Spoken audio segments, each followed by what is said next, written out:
வணக்கம். நான் உங்கள் தாமோதரன் பேசுறேன்.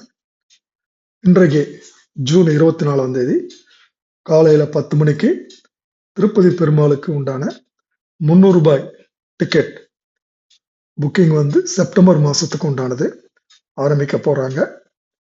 அதே மாதிரி இன்றைக்கு மதியானம் 3 மணிக்கு அக்கமடேஷன், அதாவது ரூம் புக்கிங், கீழ் திருப்பதி, மேல் திருப்பதி, தலக்கோணா இந்த இடங்கள்ல புக்கிங் ஆரம்பிக்க போறாங்க. ஒரு டிக்கெட் வச்சிருக்கவங்களுக்கு ரூம் புக்கிங் கொடுக்க மாட்டாங்க. குறைஞ்சது 2 பேர் இருக்கணும். இல்லை 2 டிக்கெட்டினுடைய இது இருந்தால் தான் ரூம் அலாட்மெண்ட் கொடுப்பாங்க.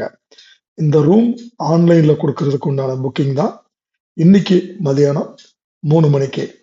இதே ரூமு நம்ம ஆஃப்லைன்லேயும் சிஆர்ஓ ஆஃபீஸில் டெய்லி காலையில் 6 மணிக்கு நின்று வாங்கலான்றதையும் நீங்கள் புரிஞ்சுக்கலாம்.